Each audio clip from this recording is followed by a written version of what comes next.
Okay. Hey, welcome back to Fan Talk. I'm David. And I'm Simon. Nope, just kidding.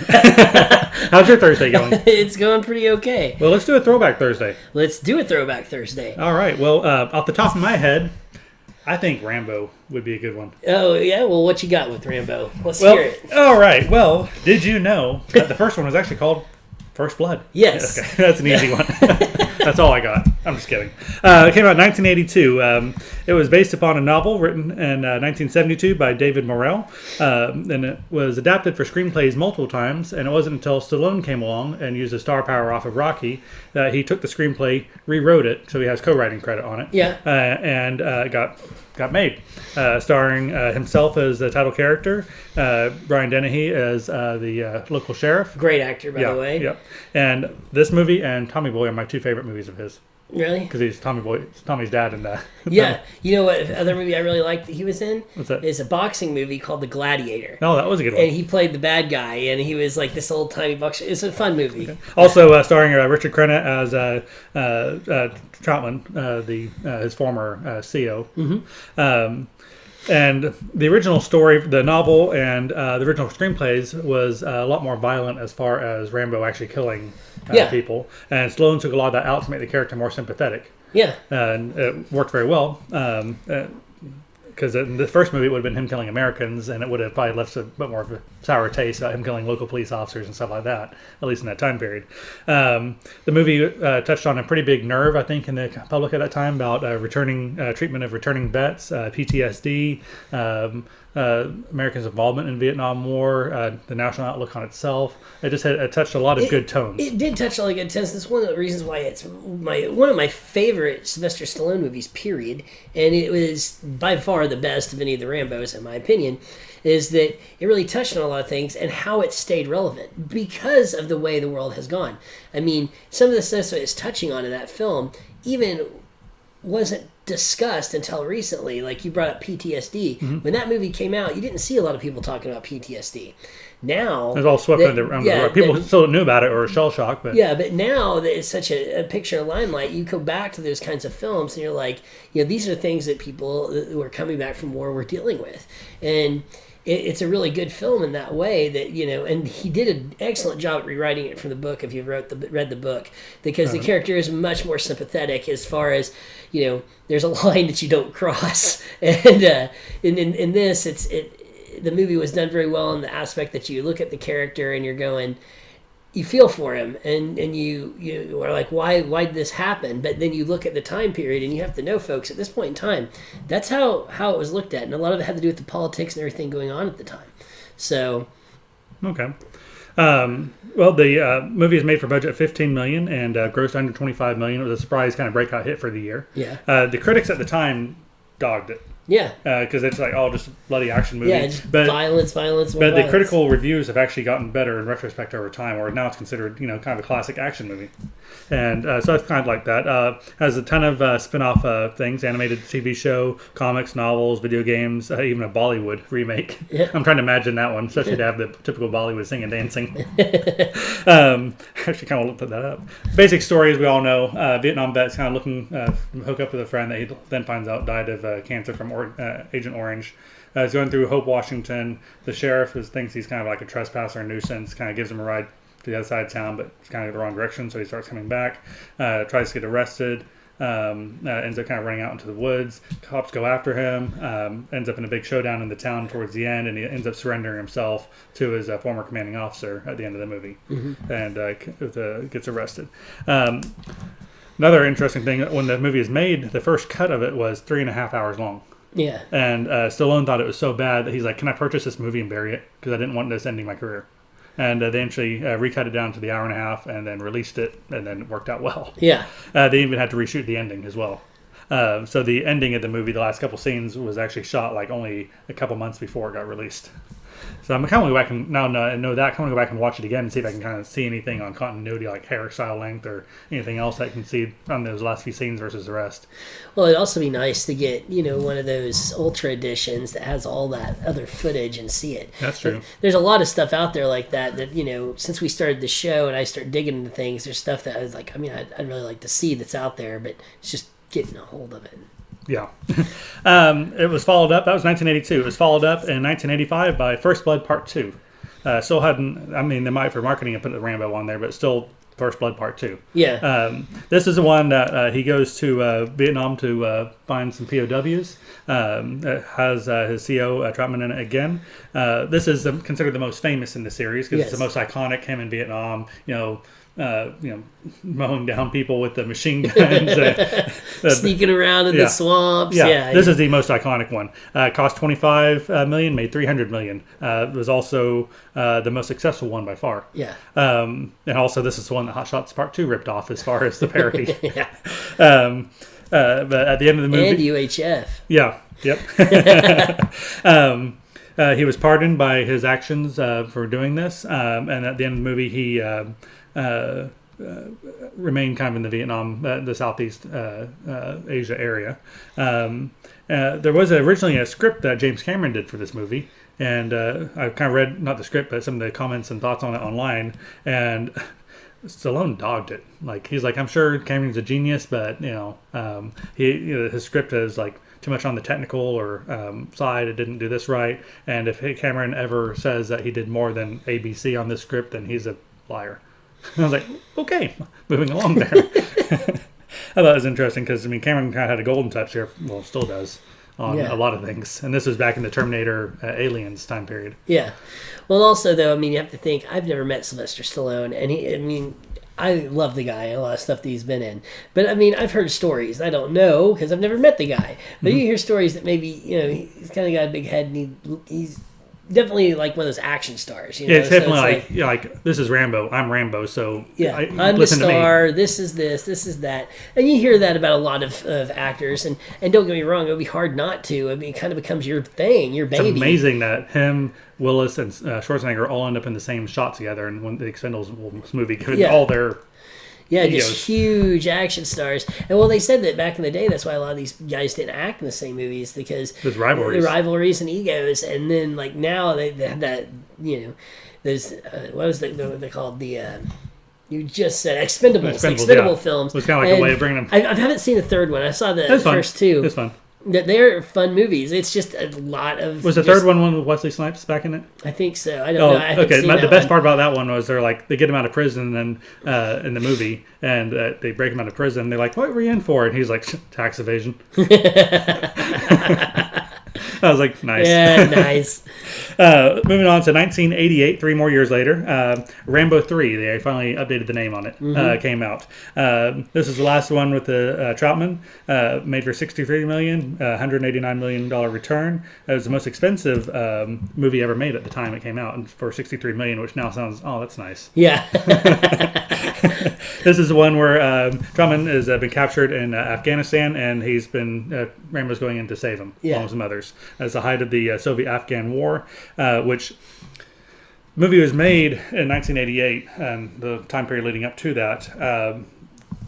One thing I was reading on this is that Gorbachev's opening up of the Soviet Union around the same time period, and kind of things improving worldwide, kind of led to what some consider this movie to be kind of like a misfire, where it was so anti-Soviet that it didn't match the mood of the world at the time. By the time it actually came out, it seemed like the movie itself was almost like a bygone era at that point, as far as like the geopolitics of it, and that might have hurt it a bit. At the time, it had the Guinness Book of World Record for the most kills shown on screen of 108. Yeah, which was later broken by many other movies, including Rambo 4 from 2008. Which is also what you see in Hot Shots Part 2. They had the counter at the bottom of the screen. Counter at the bottom. It's like bloodiest movie ever. Bloodiest movie ever. But the third one, the one in Afghanistan, that was after that. They took a long, actually 20-year break from Rambo due to the Coleco Studios going under, the IP having to get transferred and bought out by other studios, Stallone being not interested in making anymore, and then also I think the public was kind of done with that style of movie for a while at that point. But it came back 20 years later for Rambo, just Rambo. Yeah, just Rambo. Yeah, 2008. We finally got a script that Stallone liked. He was Rambo. The character is living in Thailand at the time. He agrees to his humanitarian trip to Burma, also known as Myanmar, and to help the local people there and stop some kind of local warlords from terrorizing the population. Made for $50 million, and it only made 113, so still kind of light, which is probably why it's taken this long to do another one. And also, it wasn't shown all the territories that movies are shown in worldwide because of various issues that they had with the subject matter in the movie. Like some European countries didn't show it. Obviously, some Southeast Asian countries didn't show it. Yes. But this movie is actually the favorite of the novel writer David Morrell, because he said it's the closest that he thought they've ever actually shown to his Rambo on screen. And also, this movie is about him saving what's known as the Karen people in Burma, and they basically loved this movie because of how it brought attention to their plight. And this Stallone or Rambo's quote in the movie, like "live for nothing or die for something." That's actually now one of their quotes that they use. So I thought that was nice. And Stallone said that whole thing is like meant the most to him out of almost anything he's done. It has to, because it's like it was a movie, but it actually brought light. I mean, everyone wants to bring issues to light so people know about them. I mean, so you can try and make this world a better place. And it looks like, that's something that he's done that has at least, helped in some small ways. So it's got to feel good. And the last one had a 38 Rotten Tomatoes, so it's kind of sunk down pretty low still, and that's why a lot of people don't remember this. But I've watched it somewhat recently. I enjoyed it. It's not like a movie that it's no Schindler's List. It doesn't try to be. It's a good, fun Rambo movie. And looking back across the series, the first one, kind of like a lot of series, the first one does its thing, and it's almost not forgotten, but it's just different than the rest of the series. And then, like, the series from then on kind of builds its mythos that everyone remembers, and then you go back and watch the first one and it feels out of place. Kind of like a pilot on a TV show. You go back and watch it after watching, years of a series, and you're like, man, that feels awkward now because they didn't know what they're doing at the time. Like, for example, Lethal Weapon 1, very tonally different than the rest of the series. Because still probably my favorite. But it's still very good. You can see why they made a series out of it, but it's kind of the odd one out as far as the rest of the series, as far as like they had developed all the character interactions, the relationships. And I'm not saying like it's like bad or different. I'm just saying the series progressed from there. Well, you look at the characters in that film too. We'll talk about that. Yeah, but they also added a lot of humor and stuff. But, like this one, for example, the first one is the only one that takes place in America. It doesn't have a whole lot of actual killing. It is very tonally different than the other ones, which go more back to like actual in war zones. Versus local Washington sleepy town. So it's just I just thought that was kind of worth pointing out. It's just a little different than people have this idea like this Rambo character in their head, and the first one is a more realistic take on that, and then the other ones became these big action, over the top films, which is probably why First Blood is still my favorite, and also as a soldier is like something I can connect with in a way, and it's like how these people are trained, how you come back after being a Ranger or SF, Navy SEAL, some of these highly trained guys, and you come back and all of a sudden it's like you're back in the normal world and you're expected to have a normal job because there isn't a job that feeds into that exact skill set. Now you have leadership skills and things that come with everything, and a lot of these guys are integrating well, but there's still a part of you that's done a whole other skill set, and it's interesting. And I thought the movie kind of touched on how this guy was just a guy, but they pushed him to that point, and all of a sudden, what have we bitten off? You know? Just so people are up to date with the new one coming out, the end of the 2008 Rambo shows him finally returning to the United States to go visit with his dad in Arizona. That's really the only family connection or background connection they give to Rambo during the 4 movies. Other than that, it's really all about his military relationships and background. And so him going back to basically just talking about going back to visit his dad was really one of the very few plot points they give about family. Might be worth knowing going into the new one where it shows him with newer family members that they haven't discussed before. People think like, have I missed something? No, you haven't. They're bringing these in just for this new movie. Gotcha. So that should bring people up to speed on Rambo before heading out to the theaters. All right. So the new Rambo comes out this weekend, so go watch it. I'm going to watch it, so we'll do a review on it once that, has taken place. For my Throwback Thursday, I was kind of torn. I was trying to think of some different stuff, and I just went with one of my favorite films, The Usual Suspects. Okay. And if you haven't seen this film, you are missing out. It is a fantastic movie, another one of my highlights, greatest movies of all time kind of thing. The movie actually came out in 1995, which I'm starting to see a trend here. A lot of these movies I've done came out in 1995. By the time you started watching R-rated movies. Yeah, it's like, obviously, it was a stellar year for films. Because a lot of these films, I mean, they really are. They're great movies. But it cost $6 million to make. It ended up banking $34.4 million. So it was a successful film. It was actually directed by Bryan Singer, and the whole concept actually came from Spy Magazine. There is a story called The Usual Suspect, and they decided that would be a good title for the screenplay.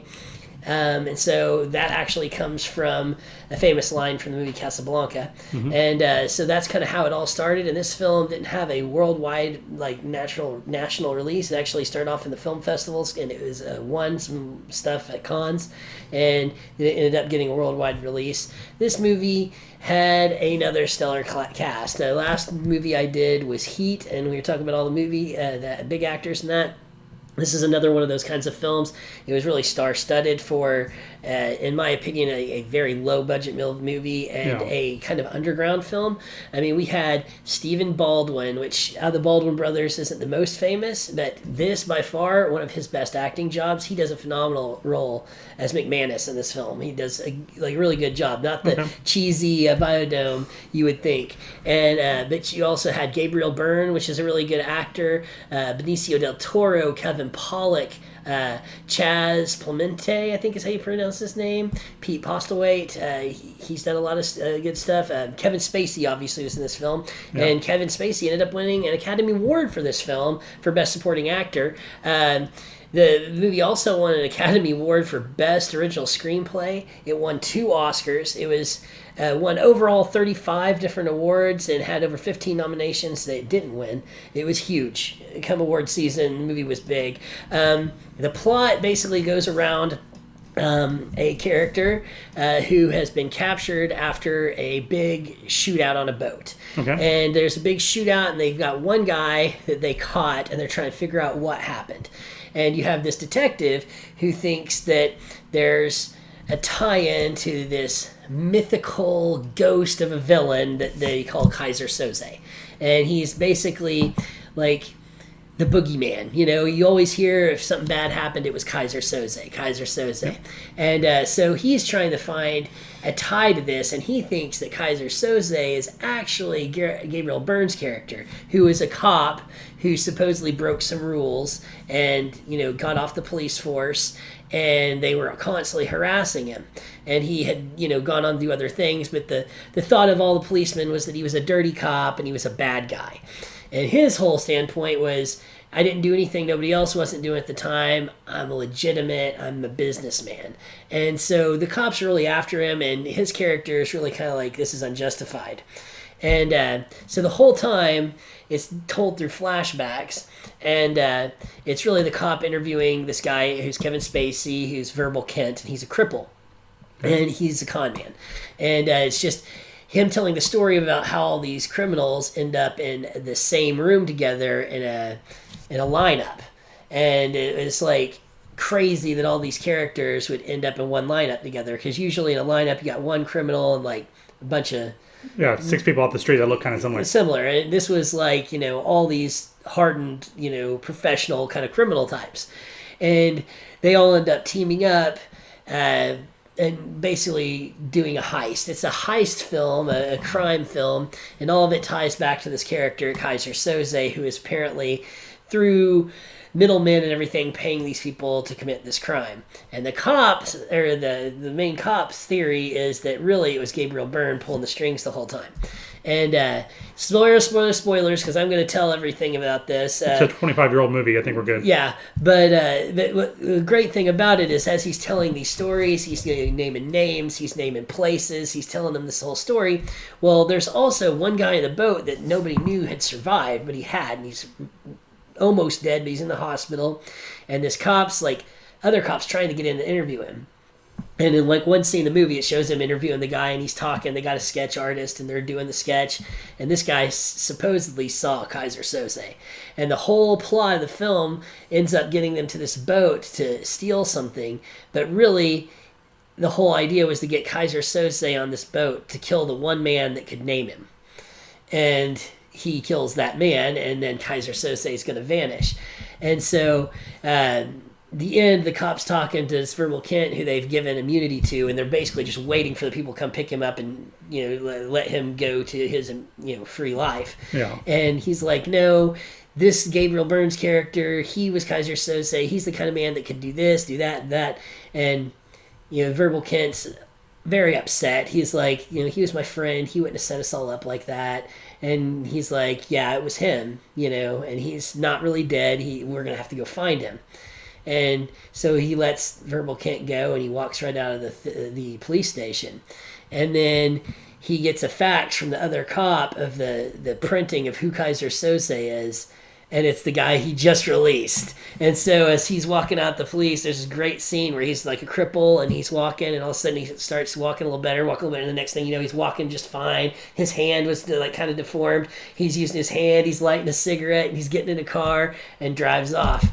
And this is the great line from the movie. The best trick the devil ever pulled was convincing everybody he wasn't real. Yeah. He convinced everybody Kaiser Soze wasn't real, but he was. He was a real man. And that was his, last time he was ever going to be in the limelight. He was just trying to plug up all his loose ends and disappear forever. And it's a really, really great film. Great acting all across, and this is, I'm not even going to touch Spacey's later issues, but yeah, he was a great actor. A great actor, and a great film for him. Obviously, he won an Academy Award for it. There's a reason for that. This is also the earlier ends of some of these people's careers. I mean, you see all these big names, and it's not like they got all these people at their prime after they were big. A lot of these people, like Spacey, this is, and they're working up to be This great. is when he was working up to be great. Gabriel Byrne, actually, you don't see a lot of him anymore. But he has done a lot of great things. I wouldn't consider him like what they say an A-list actor, but I mean he is an A-list actor as far as his ability. He's a fantastic actor. He's done a lot of really good things. Benicio del Toro, this was when he was good, but it was kind of working his way up. Right before Baldwin retired. Yeah, so I mean this is... and Pollock, he was never, no offense to him, he's a great actor, but he was never A-list. He's always been in the background of fantastic voice actor. And many good movies. He's always been around. Oh, yeah. Great voice actor, too. I mean, a lot of his voice has done lots of stuff, lots of work. Fantastic actor. Great movie. But by far, I mean, Kevin Spacey's acting shines in this. And, like...